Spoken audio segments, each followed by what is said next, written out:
नेते राहुल गांधी नांदेडमध्ये पोहोचलेले आहेत। राहुल गांधी नांदेडहून आता परभणीच्या दिशेने देखील रवाना झालेले आहेत। परभणीमधील मृत सोमनाथ सूर्यवंशी यांच्या कुटुंबियांची ते सांत्वनपर भेट घेणार आहेत।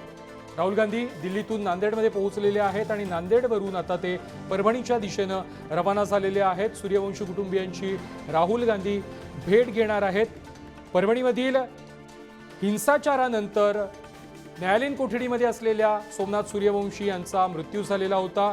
पोलिसांच्या मारहाणीमध्ये सोमनाथ सूर्यवंशी यांचा मृत्यू झाल्याचा आरोप त्यांच्या कुटुंबियांनी आणि दलित संघटनांनी केलेला होता आणि आज राहुल गांधी याच कुटुंबियाच्या भेटीसाठी परभणीमध्ये पोहोचलेले आहेत। या संदर्भात अधिक माहिती देत आहेत आमचे प्रतिनिधी सचिन जिरे। सचिन, थोड्याच वेळात राहुल गांधी हे सूर्यवंशी कुटुंबियांची भेट घेणार आहेत। प्रथमेश, खरं आहे नांदेडमधून ते निघालेले आहेत आणि परभणीकडे ते प्रयाण करत आहेत। त्यांच्यासोबत मराठवाड्यातील अनेक आमदार खासदार देखील हे सोबत आहेत। थोड्याच वेळात ते परभणीमधील याच माझ्या पाठीमागे पाहतात की या ठिकाणी कुटुंबियांची ते भेट घेणार आहे। त्यासाठी जय्यत तयारी अशी करण्यात आलेली आहे। पोलिसांचा मोठा फौजफाटा या ठिकाणी तैनात करण्यात आलेला आहे। प्रत्येक व्यक्तीची तपासणी या ठिकाणी केली जात आहे आणि जे निमंत्रित आहे त्या निमंत्रितांनाच फक्त तपासणी केल्यानंतर घरामध्ये सोडलं जात आहे। आपण पाहतो की जे स्थानिक नेते आहे, भारतीय जनता स्थानिक नेते आहेत, काँग्रेसचे ते या ठिकाणी आलेले आहेत। त्याचबरोबर आता इथं या बाजूला आपण पाहू शकतात की अशा पद्धतीने ही बॅरिकेडिंग करण्यात आलेली आहे। जे निमंत्रित आहे त्या निमंत्रितांना ते तपासलं जात आहे, त्यांना ओळखपत्र बघितलं, त्यानंतर त्यांना या ठिकाणी आतमध्ये सोडलं जात आहे। राहुल गांधी आल्यानंतर घरामध्ये हे सूर्यवंशी कुटुंबांशी ते चर्चा करणार आहे। चर्चा झाल्यानंतर ते त्यानंतर या ठिकाणी हे पेंडॉल उभारण्यात आलेलं आहे। या पेंडॉलमध्ये येऊन ते त्या ठिकाणी त्यांचं जे पुढील त्यांची जे प्रतिक्रिया आहे ती प्रतिक्रिया ते मांडणार आहे आणि कुटुंबियांची चर्चा साधारण ते 1 तास करतील असा एक अंदाज दिलेला आहे। एक तासाचा हा जो पूर्ण वेळ आहे इथं नियोजित त्यांच्या दौऱ्यामध्ये आहे आणि या 1 तासाच्या दौऱ्यानंतर पुन्हा ते नांदेडला जातील आणि नांदेडहून विशेष विमानाने ते पुन्हा दिल्लीकडे रवाना होतील। थोड्याच वेळात आता या ठिकाणी राहुल गांधी हे पोहोचणार आहे, त्याची अशी लगबग सुरू झालेली आहे। पोलिसांनी देखील आता शेवटची तपासणी पूर्ण केलेली आहे। आपण पाहू शकता अशा पद्धतीने जे आता काँग्रेसचे नेते आहेत ते यायला सुरुवात झालेली आहे। आपण या ठिकाणी देशमुख आहेत, हे काँग्रेसचे नेते आहेत लातूर, त्यांच्याशी आपण बोलण्याचा प्रयत्न करूयात। काय सांगाल, तुमच्या काय आज तुम्ही या ठिकाणी आलेला आहात? नाही, महाराष्ट्रामध्ये कायदा आणि सुव्यवस्थाची जी परिस्थिती आहे ही महाराष्ट्र विधानसभेच्या निवडणुकीच्या अगोदरच चिंताजनक होती। ते अनेक मुद्दे आम्ही वेळोवेळी मांडलेले आहेत आणि आता निवडणुका झाल्यानंतर ह्या दुर्दैवी घटना महाराष्ट्रामध्ये घडत आहेत, परभणी, बीड, आणि या संदर्भामध्ये महाराष्ट्र विधिमंडळामध्ये सुद्धा आम्ही आवाज उठवला। सरकारला धारेवर धरलं, सरकारने यात लक्ष घालावं, दोषींवर कारवाई करावी, कुटुंबाला मदत करावी। शेवटी हे सामान्य कुटुंब आज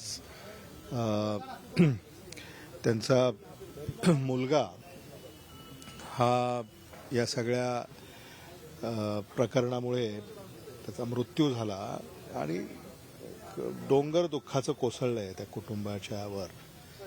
त्यामुळं आज भारताच्या लोकसभेचे विरोधी पक्ष नेते आणि आमचे नेते आदरणीय राहुल गांधीजी इथे येत आहेत कुटुंबाला भेट देण्यासाठी आणि जाणून घेण्यासाठी नेमकं काय झालं ते आता काही क्षणामध्ये इथे येतील आणि या कुटुंबाला जोवर न्याय मिळत नाही तोवर हा लढा आमचा सुरू राहील। मात्र तुम्ही सभागृहात सगळा प्रश्न उचलला, त्यानंतर मदत जाहीर झाली, एक अधिकाऱ्याला देखील यामध्ये निलंबित करण्यात आलेलं आहे, त्यामुळे समाधान नाहीये का? नेमकं काय म्हणणं काय अपेक्षित? नाही, आपल्याला काही महाराष्ट्र असा हवा आहे का, हा मुद्दा आहे। म्हणजे आज ही एक घटना इथं घडली आहे, या अगोदर अनेक घटना घडल्यात। महाराष्ट्र सरकारचं कायदा आणि सुव्यवस्था या संदर्भामध्ये गंभीर नाही आहे हेच यावरून दिसतं आणि मराठवाड्यामध्ये होतं याचं मला अधिक दुःख आहे।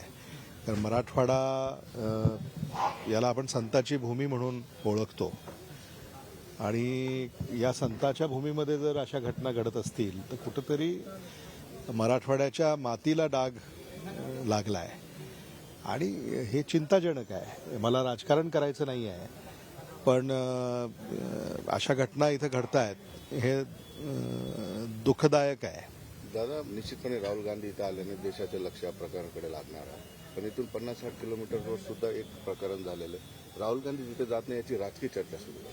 नाही, मला असं वाटतं की म्हणजे आपण ही परभणीमध्ये जी घटना घडली आहे याचं गांभीर्य आपण या चर्चेतून कमी करता कामा नये.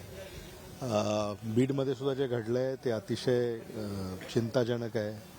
त्याचंही दुःख आपल्या सगळ्यांना आहे आणि आम्ही तिथे जाणार आहोत. म्हणजे मी मराठवाड्यातले काँग्रेसचे खासदार आजच आम्ही संध्याकाळी तिथं जाणार आहोत आणि त्या संदर्भामध्ये विचारपूसही करणार आहोत. हे मला मुद्दामून सांगितलं पाहिजे की अधिवेशन सुरू असताना अधिवेशनात सुद्धा आम्ही हा मुद्दा मांडला आहे आणि म्हणून ह्या दोन्ही घटना या तशा गांभीर्यानं घेण्याची गरज आहे आणि आज राहुल गांधीजी इथं आल्यानंतर त्या संदर्भामध्ये सुद्धा आम्ही सगळेच त्यांना अवगत करणार आहोत आणि मला खात्री आहे की परभणी असेल, बीड असेल, या घटनांच्या संदर्भाने आदरणीय राहुल गांधीजी योग्य पावलं उचलतील आणि न्याय देण्यामध्ये त्यांची सुद्धा भूमिका वठवतील.